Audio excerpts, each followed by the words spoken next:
Assalamualaikum warahmatullahi wabarakatuh. Saudara-saudara kaum muslimin yang berbahagia, di dalam kehidupan ini kita senantiasa mengambil iktibar, contoh dan teladan dari orang-orang sebelum kita. Itu sebabnya kepada baginda Nabi kita Muhammad sallallahu alaihi wasallam Allah Subhanahu wa taala menjelaskan cerita para nabi sebelum beliau dalam ayat "Tsumma naqussu 'alaika min amba'ir rusuli ma nusabbitu bihi fu'adak." Demikianlah kami ceritakan kepadamu wahai Muhammad sebagian dari kisah para rasul-rasul sebelum kamu yang dengan itu akan memperkuat hatimu, meneguhkan keyakinanmu dan memantapkan pendirianmu. Inilah manfaatnya belajar dari sejarah. Jadi jangankan kita, baginda Nabi sendiri pun oleh Allah Subhanahu wa taala diceritakan sejarah para nabi sebelum beliau yang dimusuhi oleh umatnya, yang dicaci maki oleh kaumnya, yang terusir dari kampung halamannya, bahkan sampai ada yang terbunuh oleh umatnya. Itu seluruhnya merupakan iktibar manusabbitu bihi fu'adak, untuk memantapkan langkahmu, meneguhkan keyakinanmu dan menguatkan pendirianmu menghadapi perjuangan ini. Sehubungan dengan itu, pada pertemuan kali ini Al-Fakir ingin menyampaikan satu cuplikan kecil dari kehidupan seorang sahabat utama baginda Nabi, yaitu Sayyidina Umar ibn al-Khattab radhiyallahu anhu. Beliau adalah Umar bin Khattab bin Nufail bin Abdul Uzza dari suku Quraisy golongan Bani Adi. Perawakannya tinggi, kekar dan gagah, melambangkan sifatnya yang pemberani, tegas dan tidak pernah kenal takut kepada siapapun. Sebelum mendapat hidayah, Umar bin Khattab termasuk orang yang berdiri di barisan orang-orang yang memusuhi umat Islam. Ia terperangkap dalam tradisi jahiliyah di mana gemar berperang dan bermabuk-mabukan juga merupakan hal-hal yang pernah dilaksanakan dalam kehidupannya sebelum beliau masuk ke dalam agama Islam. Oleh karena itu, dalam kehidupan beragama, hidayah merupakan sesuatu yang penting. Bagaimanapun banyaknya dosa dan kesalahan yang telah dilakukan oleh seseorang, tidak seharusnya menyebabkan ia putus asa dari rahmah Allah. Sebaliknya, bagaimanapun banyak kebajikan dan kebaikan yang sudah dikerjakannya, tidak perlu membuat dia besar hati, puas, bangga, apalagi menjadi lalai karenanya. Sebab kita belum tahu akan bagaimana ujung perjalanan dari kehidupan kita ini. Saudara-saudara, kisahnya pun masuk Islam merupakan peristiwa yang menarik. Pada satu hari, dengan pedang terhunus, Umar bin Khattab menuju Darul Arqam, tempat di mana baginda Nabi biasa berkumpul dengan para sahabat. Melihat mukanya yang beringas, matanya yang nanar, orang sudah menyangka dan mengerti ini tentu akan terjadi pembunuhan. Dalam perjalanan menuju Darul Arqam, Umar bertemu dengan Nuaim bin Abdullah. Nuaim bertanya, "Ya Umar, mau kemana ente?" "Mau membunuh itu, si murtad itu," kata. "Si murtad yang mana?" "Yang mana lagi? Itu yang memecah belah kita, yang menghina berhala-berhala kita, yang menjelek-jelekkan nenek moyang dan keturunan kita. Siapa lagi kalau bukan Muhammad?" Kata Nuaim, "Umar, enggak salah. Tidak salah lagi." "Salah Umar. Salah kenapa? Apa kamu nggak malu? Kamu mau pergi membunuh Muhammad, sementara adikmu sendiri Fatimah, dia sudah termasuk salah seorang pengikut Muhammad. Mendengar ini, muka yang memang tadinya sudah marah dan merah, tambah jadi kelabu. Bukan main mangkelnya Umar bin Khattab. Orang lain dia musuhi, orang lain dia kejar-kejar. Ini malah adiknya sendiri menjadi pengikut dari baginda Nabi. Tidak jadi menuju Darul Arqam, dia berangkat ke rumah adiknya Fatimah. Adapun di rumah Fatimah sedang berkumpul Fatimah, suaminya Sa'id bin Zaid, dan seorang sahabat Habbab ibnul Arad. Mereka sedang membaca Quran. Waktu itu Quran belum lagi dijilid macam sekarang, jadi masih merupakan suhuf atau lembaran-lembaran tercecer saja. Ketuk pintu, ya tentu tidak assalamualaikum karena dia belum Islam. Tok tok tok. Siapa di luar? Umar. Mendengar suaranya saja, ini sahabat yang namanya Habbab ibnul Arad sudah lari ke belakang pintu. Sambil komat kamit baca doa mohon diselamatkan oleh Allah. Adapun Fatimah yang sedang memegang suhuf, lembaran tulisan Quran itu, menyembunyikan suhuf itu di belakang bajunya. Umar masuk. Fatimah, saya bang. Apa benar berita yang saya dengar? Berita apa itu bang? Bahwa kau sudah masuk Islam. Bang, andai kata Muhammad memang benar, bagaimana? Sudahlah, jangan belit-belit. Jawab saja, kau masuk Islam benar atau tidak? Ya. Saudara hadirin, begitu dikatakan iya, tangannya langsung melayang, menampar muka adiknya ini, sehingga mengalir darah dari hidungnya. Suaminya Sa'id bin Zaid yang mencoba melindungi istrinya, dipegang lehernya, dibanting, diduduki dadanya. Oh, ini jawara ini.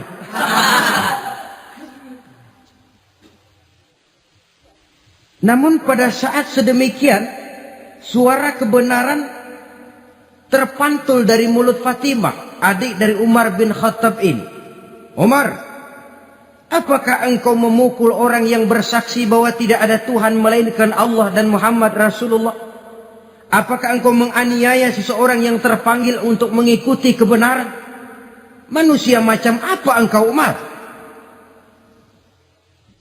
Saudara, memang dia orang keras, tapi hatinya mudah menerima kebenaran. Sehingga mendengar kalimat adiknya ini tercenung dia sejenak, melongo, bengong kata anak sekarang. Ini kalau tidak karena keyakinan yang mantap, tidak mungkin orang ini, anak adik saya ini bicara macam begini. Umar, mengapa engkau memukul orang yang bersaksi bahwa tidak ada Tuhan melainkan Allah dan Muhammad Rasulullah? Mengapa engkau pukul orang yang mengikuti kebenaran, menerima hidayah dari Allah?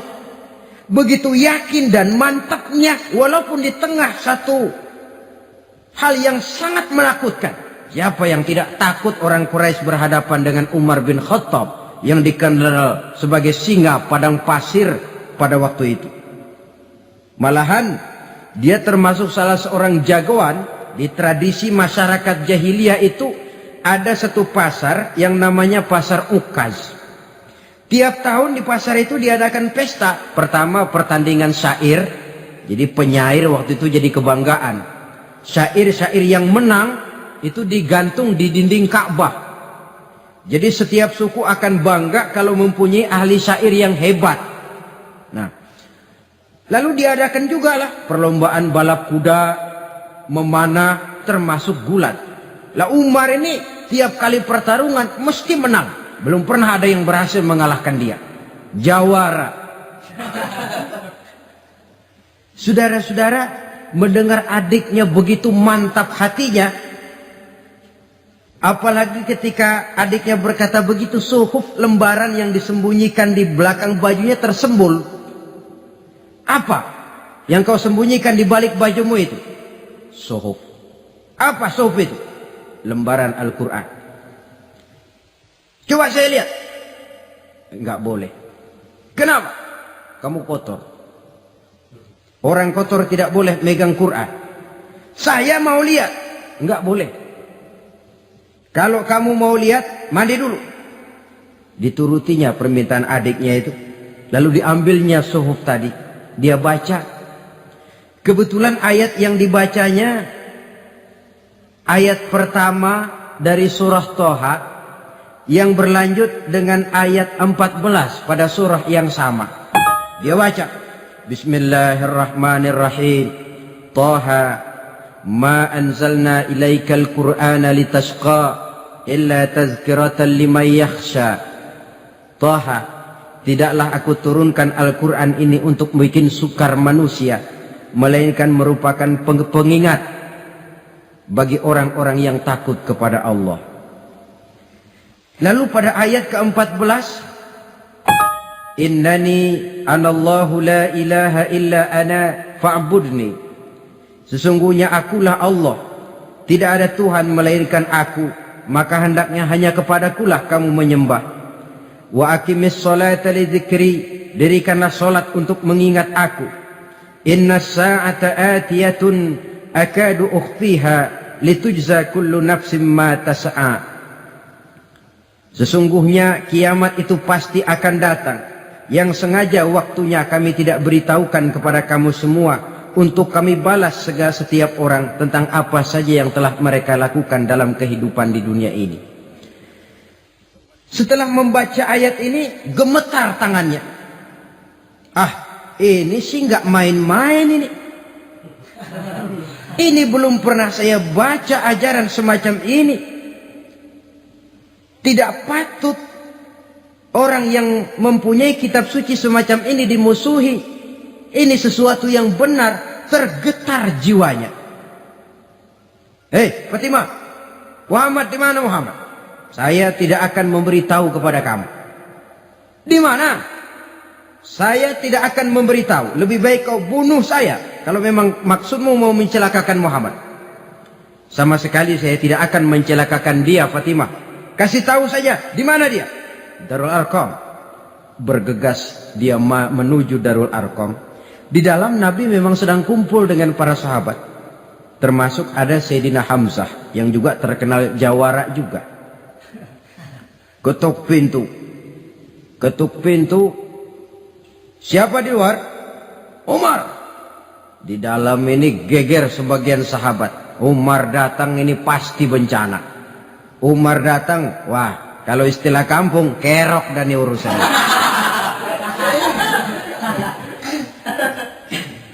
Tapi baginda Nabi menenangkan mereka. Tenang, mudah-mudahan ada hikmahnya. Sayyidina Hamzah tampil, bukakan dia pintu. Kalau niatnya baik, kita terima. Kalau niatnya tidak baik, saya paling depan. Dibukakan pintu. Begitu dibukakan pintu, Umar masuk merangkul baginda Nabi. Kemudian dengan tersendat, Ashhadu an la ilaha illallah wa ashhadu annaka ya Muhammad Rasulullah. Saya bersaksi tidak ada Tuhan melainkan Allah, dan saya bersaksi bahwa engkau hai Muhammad adalah utusan Allah. Sahabat takbir semua, Allahu Akbar, Allahu Akbar. Kegembiraan meliputi suasana ketika itu. Kenapa? Karena sebelumnya dikala Umar belum masuk Islam, dia merupakan ganjalan yang paling dikhawatirkan oleh umat Islam. Setelah dia masuk Islam, jelas merupakan satu keuntungan yang sangat besar. Dan dia tertarik kepada Islam bukan karena bujuk rayu orang, tidak karena diberikan harta, tidak karena diiming-iming oleh kedudukan tinggi, tapi karena kebenaran. Hidayah menembus hatinya melalui wasilah ayat dalam surah Toha yang dibacanya melalui suhuf yang dipegang oleh adiknya tadi. Sejak saat itu berubah 180 derajat Umar bin Khattab radhiyallahu anhu. Tetapi tetap dengan sifatnya keras, tegas, dan tidak pernah kenal takut kepada siapapun. Cuma kalau sebelum Islam, dia kerasnya kepada Islam. Setelah dia masuk Islam, muter arah.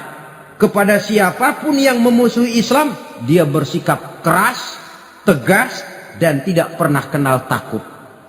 Bahkan setelah beliau masuk Islam, satu hari ketika di Darul Arqam kumpul-kumpul, waktu itu Nabi belum berdakwah secara terbuka karena pengikut masih sedikit.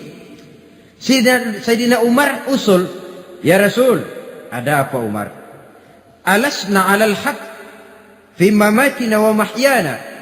Ya Rasul, bukankah kita ini berdiri di atas sesuatu yang benar? Bukankah mati kita, hidup kita untuk melaksanakan sesuatu yang benar? Bala ya Umar, betul Umar. Wallazi nafsi biyadih, innakum la'alal haq in muttum wa in hiyitum. Demi Allah Umar, kata Nabi, sesungguhnya kamu dan kita semua berdiri di atas kebenaran, hidup ataupun mati. Setelah mendapat jawaban begini, Umar masuk kepada tujuan pembicaraannya. Izan ya Rasul, fafimal ihtifal. Kalau memang begitu ya Rasul, kalau memang kita yakin kita berdiri di atas kebenaran, kita hidup karena kebenaran, kita mati pun memperjuangkan kebenaran, fafimal ihtifal. Kenapa mesti ngumpet-ngumpet? Kenapa harus sembunyi-sembunyi? Wallazi ba'asaka bil haqq, demi Allah ya Rasul, la takhrujanna wa la nakhrujanna ma'ak.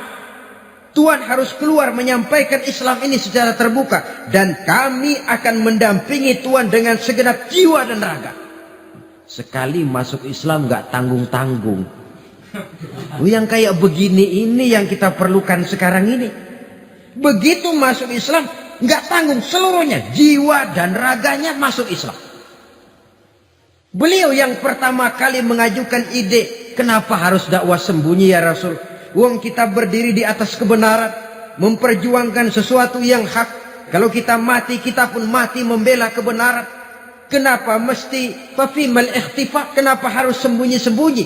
Mulai sekarang mari keluar ya Rasul, saya akan dampingi Tuhan, nyawa taruhannya. Saudara hadirin yang saya hormati, selalu dia tempat-tempat yang pernah dia melaksanakan maksiat sebelum dia Islam, selalu dia kunjungi sampai dia berkata, tidak ada tempat yang pernah saya melakukan kesalahan sebelum saya Islam yang harus saya tutupi dengan kebajikan setelah saya Islam sekarang ini.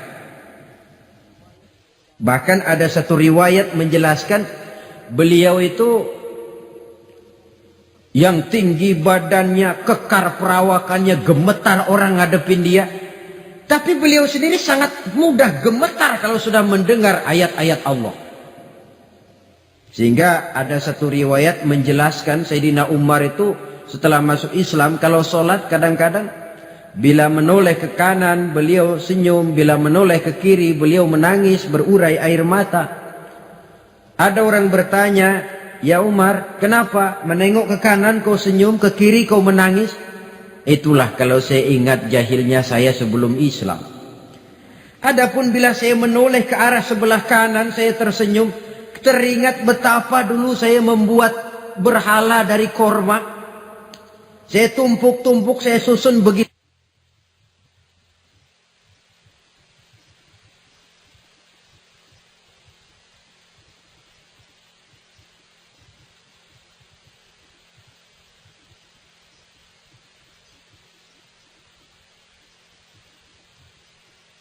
Itu rupa. Setelah saya sembah, saya makan itu korma. Gagah betul saya waktu itu, sampai Tuhan pun saya makan. Adapun kalau saya menoleh ke kiri, teringat putri kesayangan saya yang terbawa oleh tradisi jahiliyah, takut menanggung aib, merasa malu mempunyai anak perempuan, sampai dia terkubur hidup-hidup. Berurai air mata saya mengingat semua itu. Padahal Nabi sudah memberikan jaminan. Sebab saudara jangan lupa, orang kafir masuk Islam, dalam Islam itu dihitung dari bayi lagi, dari nol. Itulah untungnya. Jadi misalnya sudah 60 tahun, dari kecil sampai 60 tahun kafir. Umur 61 masuk Islam. Nah, sejak umur 61 itulah yang dihisab oleh Allah. 60 tahun ke bawah gratis bersih pemutihan. Istimewa betul. Tapi jangan lalu diniatin, gua kafir aja. Nanti sudah tua-tua mau giliran mati baru Islam. Nah, itu diniatin lain. Ini yang karena faktor hidayah, saudara-saudara. Nah, cintanya kepada baginda Nabi luar biasa. Dalam setiap pertempuran beliau selalu di front terdepan. Bahkan demikian cintanya sampai ketika hari di mana baginda Nabi wafat, saudara-saudara. Disampaikan berita wafat Nabi kepada Umarin.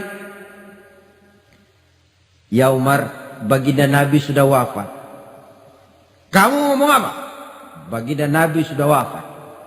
Bukan sedih, nyabut pedang, keluar matanya melotot. Siapa yang bilang Muhammad mati, saya tabas batang lehernya.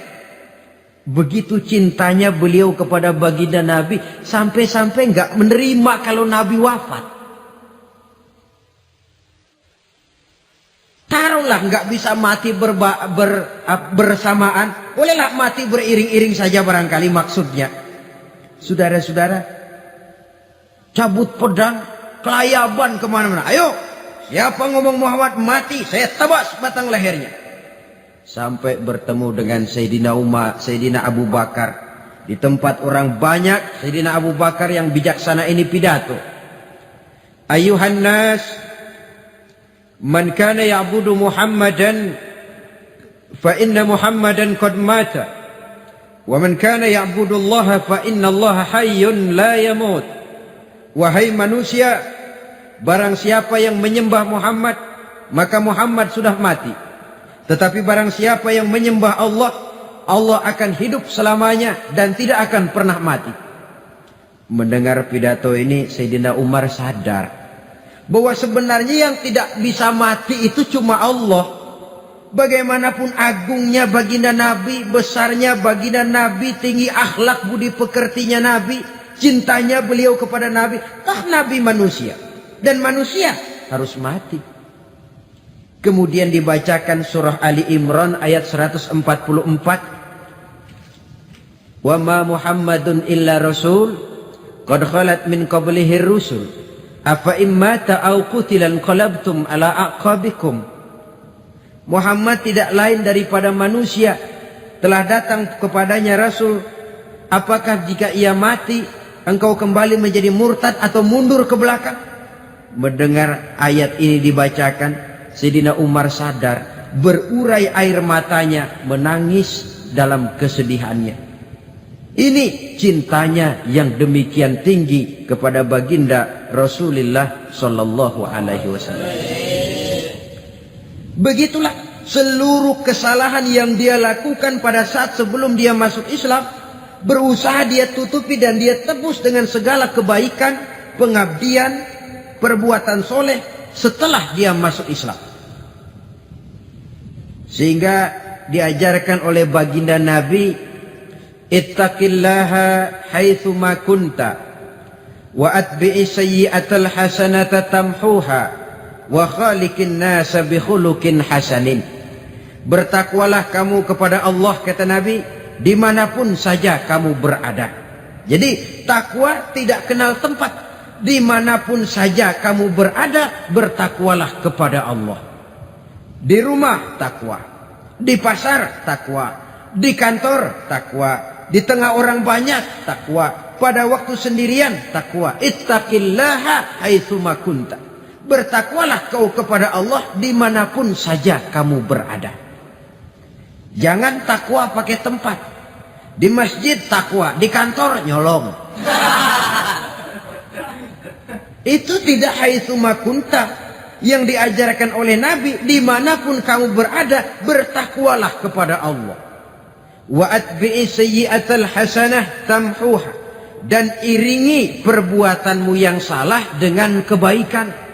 Jadi kalau satu saat terselip kita berbuat salah, cepat iringi dengan kebaikan, tamhuha dengan harapan kebaikan yang kita kerjakan akan menutupi dosa yang terselip kita lakukan. Amin. Ngomongin orang, astagfirullahalazim, banyak istighfar. Istighfarnya mudah-mudahan bisa nutupin dosa karena ngomongin orang. Tapi jangan lalu tambah sulap, ngomongin orang istighfar, terus ngomongin lagi istighfar lagi. Itu tentu tidak bisa dengan cara begitu. Barangkali terselip pernah mengambil harta orang tanpa alasan yang hak, imbangi dengan rajin sedekah misalnya. Barangkali pernah menyakiti hati orang, imbangi dengan perbuatan yang bisa menyenangkan hati orang lain. Itu namanya mengiringi perbuatan yang bersifat salah dengan kebajikan. Ini yang dilakukan oleh Sayyidina Umar. Setiap pelosok hampir dia datangi. Tempat-tempat di mana dia pernah melakukan kesalahan sebelum Islam, di sana dia tegakkan kebajikan dan kebaikan. Kegagahannya, keperkasaannya, keberaniannya sepenuhnya bulat-bulat sudah diwakafkan untuk kepentingan Islam. Saudara hadirin yang saya hormati, diperlukan orang-orang yang punya keberanian macam Sayyidina Umar. Berani karena panggilan hidayah, bukan berani babi. Babi berani juga babi, cuman nyeruduk. Artinya berani yang tanpa pertimbangan. Berani yang tanpa pertimbangan pada akhirnya akan menyulitkan kita sendiri. Beliau gagah, beliau berani, beliau punya kekuatan, beliau punya wewenang, dan itu dimanfaatkannya untuk menjadi backing baginda Nabi kita Muhammad sallallahu alaihi wasallam. La takhrujanna wa la nakhrujanna ma'ak ya Rasul. Ya Rasul, keluar, sampaikan dakwah secara terbuka. Saya akan mendampingi Tuhan. Jika ada yang ganggu Tuhan, saya paling depan.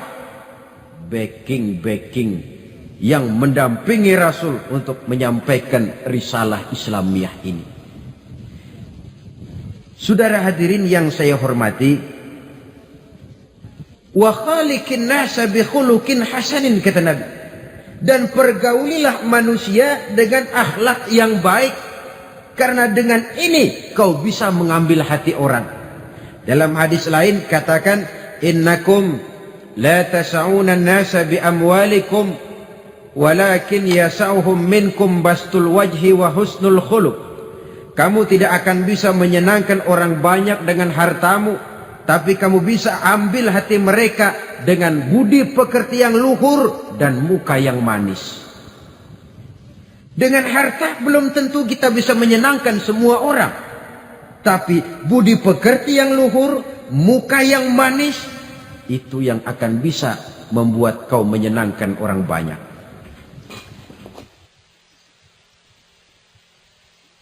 Setelah baginda Rasul wafat,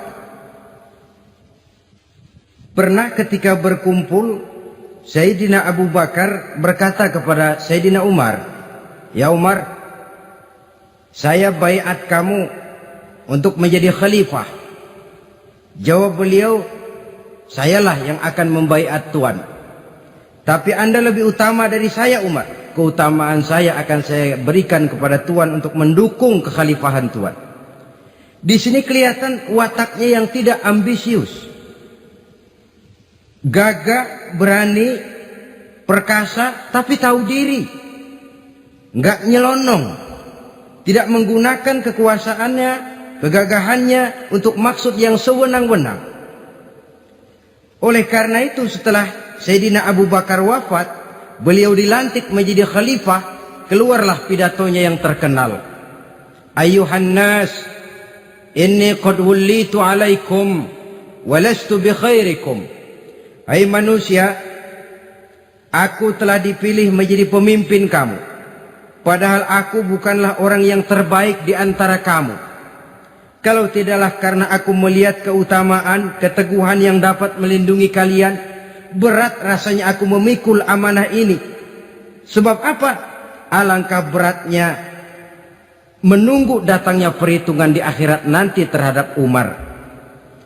Ini yang jadi motifnya memegang jabatan khalifah. Sungguh berat bagi Umar menunggu datangnya saat perhitungan. Sehingga seolah-olah kalau bisalah jadi Umar bin Khattab saja, jangan jadi khalifah kalau bisa. Tapi moya umat sudah kadang memilih. Sehingga benar kalau dalam satu hadis Nabi pernah mengajarkan jangan memberikan satu jabatan kepada orang yang memintanya. Sebab orang kalau sudah minta jabatan, apalagi pakai jilat-jilat, pakai upeti-upeti, tentu ada tendensinya. Ada batu di balik udang. Kalau udang di balik batu kan mungkin nggak kelihatan, tapi kalau batu di balik udang kelihatan betul itu. Ada maunya, ambisinya. Jangan memberikan satu jabatan kepada orang yang memintanya. Seakan di batinnya Sayyidina Umar menyesali. Kenapa Umar nggak jadi Umar saja, kok mau jadi khalifah gitu. Alangkah berat perhitungan buat saya di akhirat nanti. Nah, setelah jadi khalifah, sebagai satu i'tibar, saya akan mencoba mengemukakan beberapa sifatnya yang menonjol untuk pelajaran buat kita semua.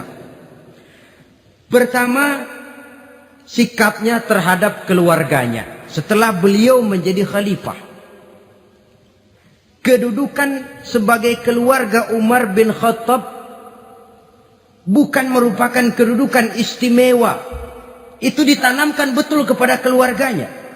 Jangan karena bapakmu khalifah, lalu mentang-mentang anak khalifah kau merasa dapat fasilitas, merasa bisa berbuat semau-maumu.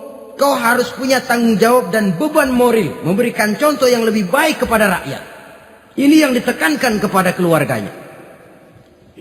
Kalau beliau mau mengeluarkan undang-undang, undang-undang itu lebih dahulu dibicarakan di tengah keluarganya, kumpul anak-anaknya. Ini akan ada undang-undang begini. Siapa di antara kalian mau mentaati, persilakan. Yang tidak pun persilakan.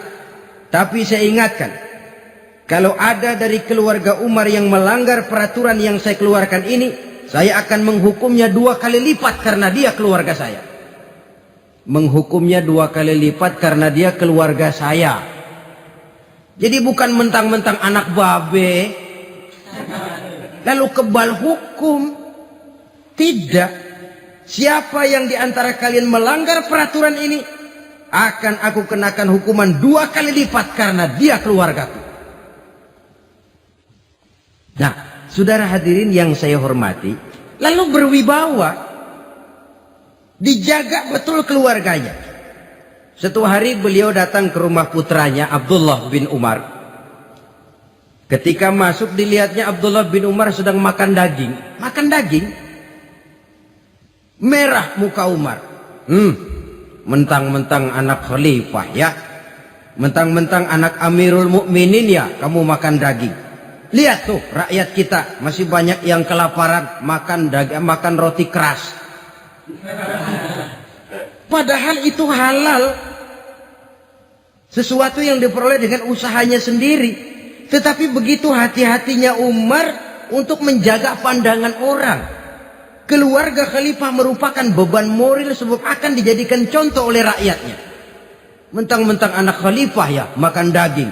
Lihat tuh rakyat, roti keras digarotin. Lain saat beliau pergi ke satu pasar. Di situ dilihat ada sapi gemuk-gemuk. Tempat lain sapinya kurus-kurus. Tanya, ini yang gemuk-gemuk sapi siapa? Sapi Abdullah bin Umar. Sapi anaknya. Panggil Abdullah bin Umar, suruh sini. Datang anaknya itu. Abdullah bin Umar, bagaimana ceritanya sampai ini? Begini, Bapak. Dahulu itu dengan uang saya beli sapi kurus-kurus.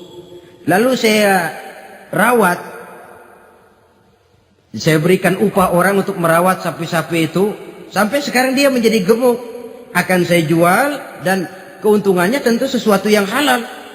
Subhanallah, kata Umar. Kau ini anak Amirul Mukminin. Jual sapimu. Ambil modalnya, untungnya, masukkan baitul mal untuk urus kepentingan orang Islam. Dia nggak mau anaknya terlibat bisnis, ndompleng kekuasaan ayahnya. Karena mentang-mentang anak khalifah lalu segala macam bisnis lancar. Orang takut karena apa? Anak babe. Ada lagi. Pada waktu pembagian harta ghanimah, putri beliau yang namanya Hafsah, ini adalah istri baginda Nabi, meminta bagian. Kaum kerabat ayah, ini kerabat khalifah, kitalah dulu kerabat. Kalau kau kerabatku, maka jatahmu nanti dari ayahmu. Harta ini masih lebih banyak dibutuhkan oleh orang-orang Islam.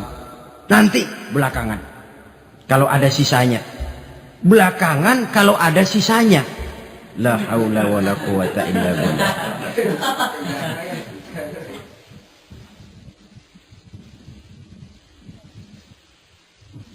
Saudara hadirin, itu terhadap keluarganya. Kemudian apa sifat-sifat yang menonjol dari kepemimpinannya? Pertama, kesederhanaannya.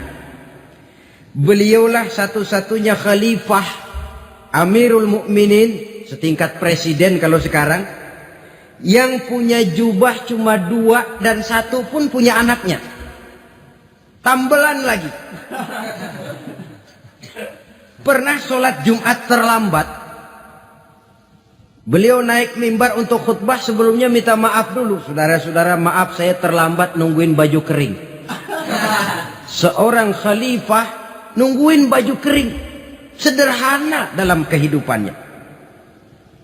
Mari kita ambil satu cerita lagi. Pada waktu beliau jadi khalifah, yang diangkat jadi gubernur di Mesir adalah Amr bin As. Amr bin As hidupnya lebih mirip kaisar. Istananya besar, pakaiannya bagus-bagus. Nah, yang paling mengganggu pikiran Amr bin As, di sebelah istananya ini ada gubuk reot, kepunyaan orang Yahudi lagi. Ah, ini nggak pantas bener, masa di samping istana gubernur ada gubuk reot. Orang Yahudi lagi yang punya. Ini mesti, udah, bikin saja rencana, panggil dinas tata kota, bikin planning. Di sini mau dibangun masjid, proyek negara. Bikin gambarnya, susun anggarannya, tender. Saudara-saudara, si Yahudi yang punya gubuk reot dipanggil. Yahudi, ada apa, Pak? Kamu tahu nggak? Enggak. Iya, memang belum saya kasih tahu.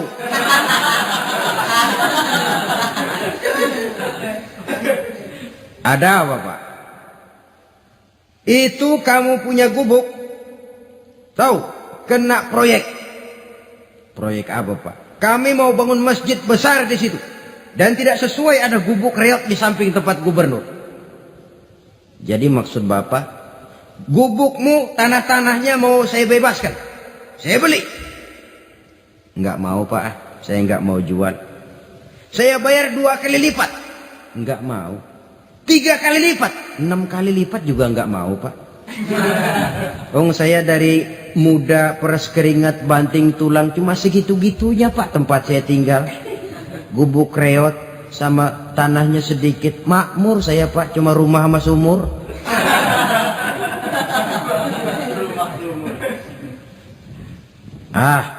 Ini Yahudi kelewatan juga. Akhirnya turun perintah, sudah, kalau dia nggak mau dibebaskan, gusur saja, tarik, ambil bulldozer. Digusur.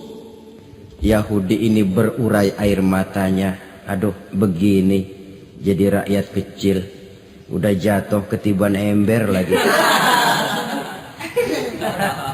Tapi pikir-pikir Amr bin As kan bukan yang paling atas. Dia kan cuma pejabat, masih ada atasannya lagi. Lapor, lapor. Yahudi ini berangkat ke Madinah. Bayangkan dari Mesir ke Madinah. Jalan.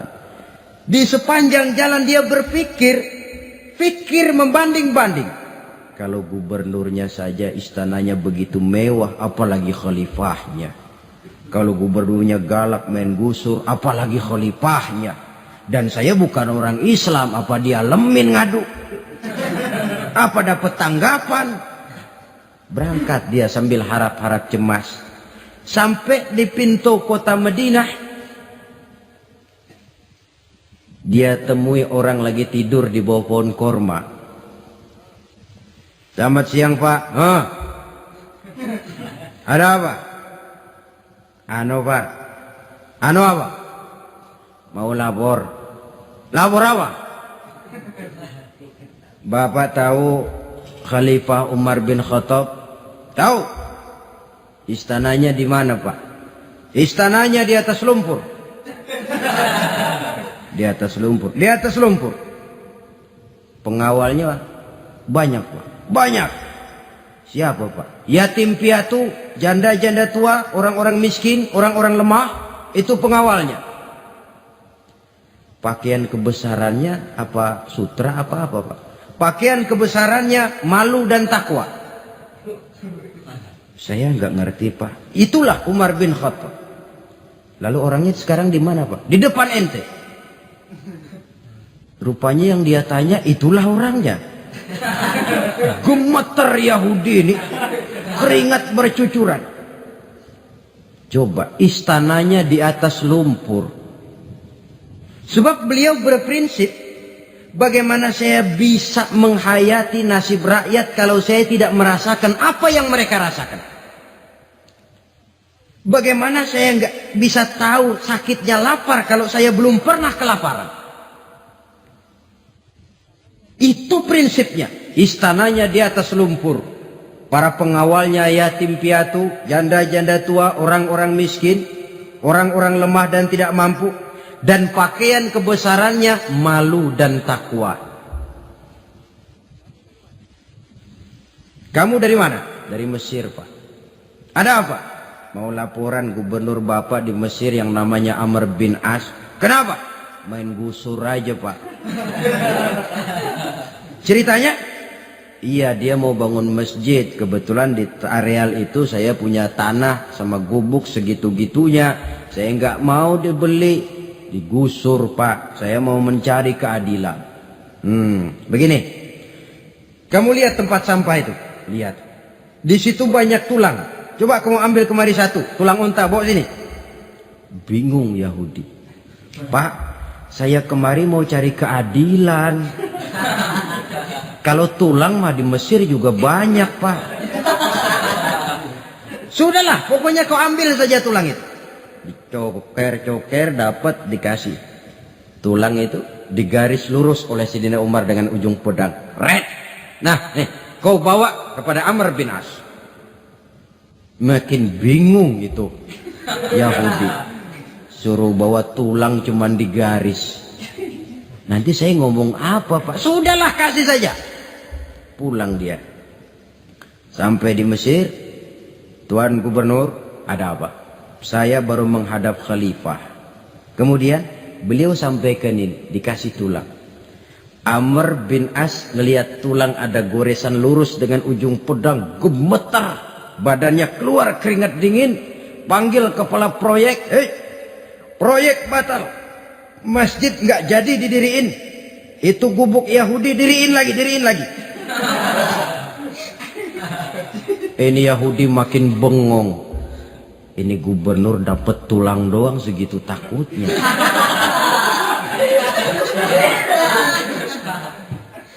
Ada apa sebenarnya Tuan Gubernur? Kamu tahu? Ini nasihat pahit buat saya dari Amirul Mukminin Umar bin Khattab. Seolah-olah beliau bilang, "Hai Amr bin As, jangan mentang-mentang sedang berkuasa ya. Pada suatu saat kau akan jadi tulang-tulang kayak begini. Maka mumpung kamu masih hidup dan berkuasa, berlaku lurus dan adillah kamu seperti lurusnya garis di atas tulang ini. Red. Lurus, adil, jangan bengkok. Sebab kalau kamu bengkok, nanti aku yang luruskan pakai pedangku." Siapa yang nggak ngeper digituin? Sampai akhirnya apa? Kata si Yahudi, Pak, kalau begitu Islam adil ya. Adil. Kalau gitu biarin dah Pak, tanah saya. Mau kamu jual? Bukan saya jual Pak, saya kasih aja dah. Campur gubuk-gubuknya, ambil aja dah.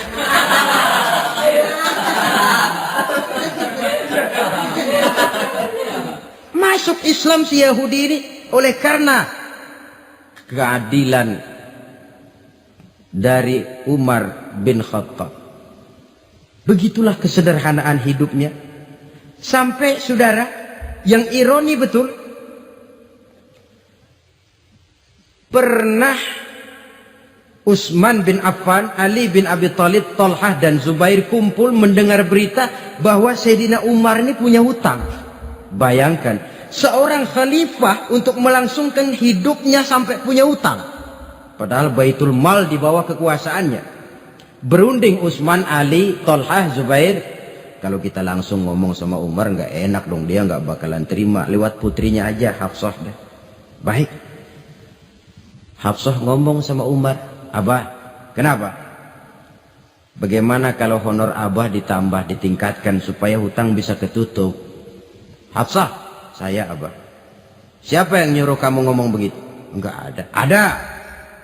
Saya tahu ada ini. Kalau enggak ada kamu enggak mungkin ngomong begitu. Tapi orangnya kalau saya tuntut mereka mungkin enggak mau. Sekarang saya mau tanya Hafsah, kau kan istri Rasul, betul?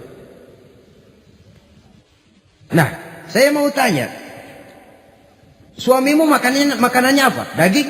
Bukan. Roti. Tempat tidurnya kasur empuk? Bukan. Kain kasar yang kalau musim panas kami bentangkan, kalau musim dingin separuh buat tidur, separuh buat selimut. Pakaian yang dibelikan untukmu berapa banyaknya? Cuma 2. Nah, itu guru saya, orang yang paling saya cintai, dan itu yang saya ikuti. Bahkan setelah beliau wafat, Sayyidina Umar ini hutangnya ditanggungkan kepada anaknya Abdullah bin Umar, dan itu pun dilunasi dengan menjual rumahnya, sehingga rumahnya itu disebut Darul Qadha, rumah bayar hutang. Begitu kesederhanaannya. Jadi nggak pakai aji mumpung jadi khalifah lalu kayak ikan gurita, tangan yang mana aja megang. Itu kan mental monyet. Monyet itu kan begitu, tangan megang kiri kanan, mulut ngawal, kaki megang, temennya dikasih masih ngerampas juga. Monyet rakus betul itu. Itu kesederhanaannya. Kenapa kesederhanaan ini timbul? Karena sikap zuhudnya. Zuhud itu tarkud dunia li ajlil akhirah. Orang yang mengambil dunia hanya yang diperlukan dengan lebih mengutamakan kehidupan akhirat. Watak zuhudnya yang sangat menonjol. Dialah pahlawan yang paling berani di medan perang. Dialah imam yang paling khusyuk di masjid. Dan tidak jarang kalau sholat sendiri, begitu membaca ayat yang menceritakan neraka, nangis berurai air matanya. Saudara hadirin ma'asyiral muslimin rahimakumullah. Jadi kesederhanaan dan kezuhudan ini bukan lewat teori disampaikan oleh Umar. Bukan lewat penataran seluruh aparat, tidak. Lewat contoh konkret, inilah saya, contoh sederhana dan zuhud. Bagaimana saya akan bisa merasakan penderitaan kalau saya sendiri tidak pernah menderita? Bagaimana saya akan tahu sakitnya lapar kalau saya belum pernah kelaparan? Maka tanpa penataran, tanpa upgrading segala macam, berhasil karena prinsip keteladanan. Beliau jadi contoh utama. Dan sumber utamanya tentu tidak lain karena contoh dari baginda Nabi besar Muhammad sallallahu alaihi wasallam. 2, sederhana, yang kedua zuhud. Yang ketiga, sifat yang menonjol dari kekhalifahannya adalah adil. Kalau sudah bicara soal hukum, dia tidak pernah kenal kompromi. Adalah seorang pemuka Nasrani masuk Islam. Namanya Jabalah bin Aiham. Ketika dia bikin haji, kain ihramnya keinjak orang Arab yang hitam. Badui. Jengkel. Dia merasa bekas tokoh. Enak aja nih orang udah jelek nginjak lagi. Ditempeleng orang tadi. Orang ini lapor kepada Umar. Panggil Jabalah bin Aiham. panggil. Kau ditampar? Betul khalifah. Tampar dia. Tampar lagi. Dipukul orang itu. Di depan Sayyidina Umar. Jadi tidak karena kau ini bekas kepala suku, kau ini bekas orang terhormat, lalu ada kebijaksanaan yang tidak bijaksana. Kebijaksanaan yang akhirnya jadi tidak bijaksana. Dan itu memang sudah dimulai dengan memblokir keluarganya. Tidak satu keluarganya pun yang boleh mempunyai perasaan bahwa menjadi keluarga khalifah merupakan fasilitas dan keuntungan. Kau jangan makan di atas punggungku. Kau jangan menikmati fasilitas di atas keringatku. Dan tidak ada keinginan mewariskan jabatan khalifah kepada anak-anaknya. Pernah beliau musyawarah, saya bingung, kenapa khalifah? Gubernur Kufah ini sulit nyari orang. Diangkat yang lemah, rakyat ngeluh. Diangkat yang keras, rakyat juga ngeluh. Ada calon khalifah. Kalau ini mah nggak salah lagi nih buat gubernur Kufah.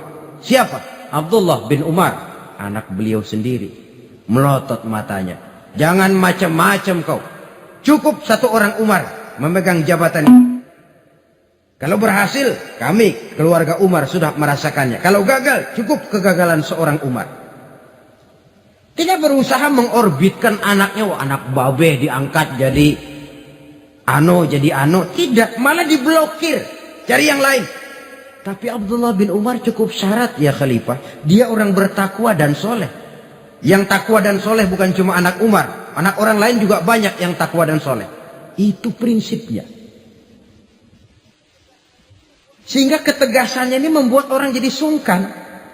Dan tidak seorang pun berani kirim-kirim upeti hadiah. Pernah itu ada pejabat dari Azerbaijan kirim makanan. Kue, mending apa? Kue. Gitu dicicipi enak. Enak juga ya kue ini. Enak khalifah.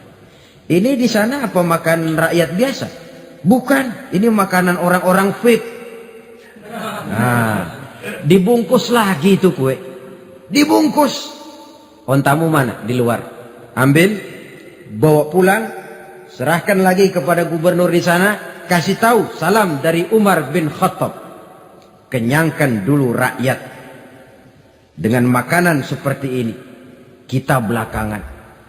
Jadi kalau rakyat lapar, saya orang pertama yang akan merasakan kelaparan. Tapi kalau rakyat makmur, biarlah saya menjadi orang terakhir yang kenyang. Kan bagus prinsip itu. Jikalau rakyat kelaparan, saya akan jadi orang pertama yang merasakan lapar.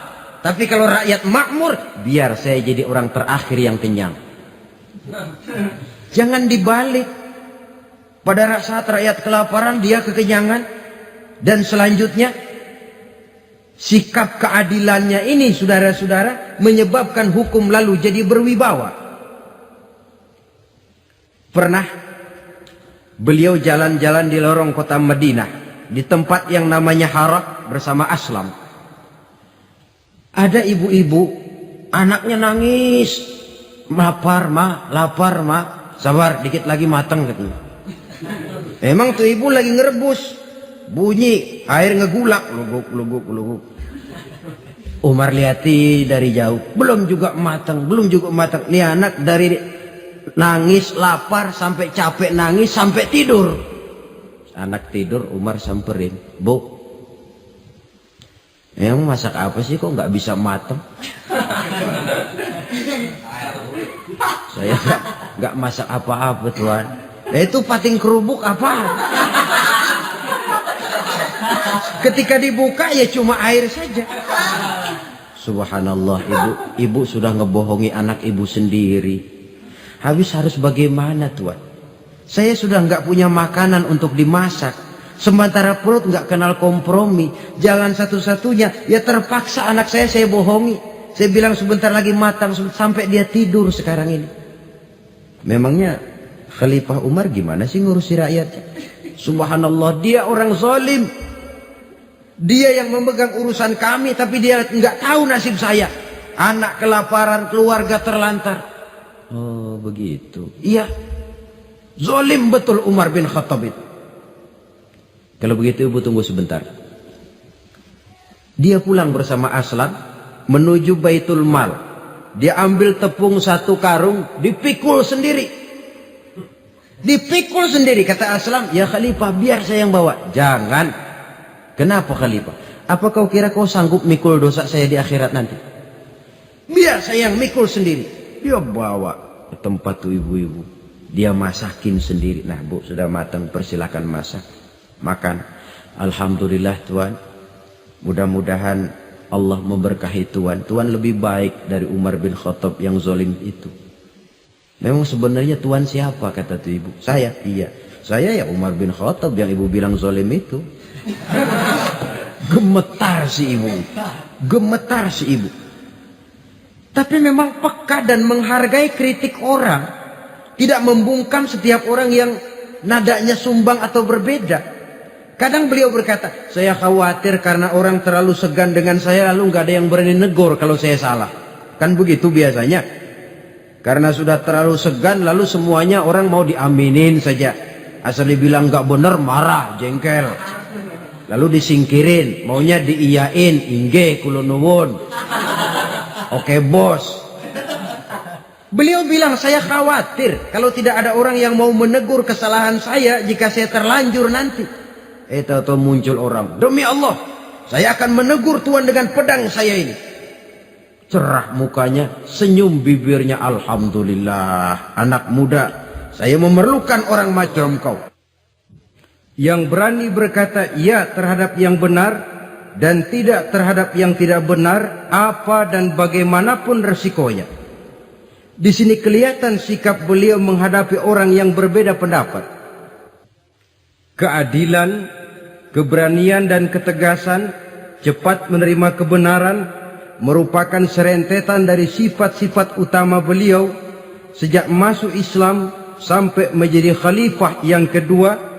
Bahkan dengan jasa beliau, Islam kemudian tersebar, menembus dinding Jazirah Arabia, memasuki Bizantium dan Persia, sehingga beliau juga dikenal sebagai periode Al-Futuhat Al-Islamiyah. Nah saudara-saudara, inilah cuplikan kecil dari kehidupan seorang agung dan besar yang memang sangat terbatas kata-kata untuk melukiskan kebesaran itu. Namun yang secuplik ini mudah-mudahan menjadi sumbangan moral dalam rangka kita memperbaiki diri menuju kehidupan yang lebih baik. Terima kasih banyak atas segala perhatian. Mohon maaf atas segala kekurangan. Usikum wa nafsi bitaqwallah.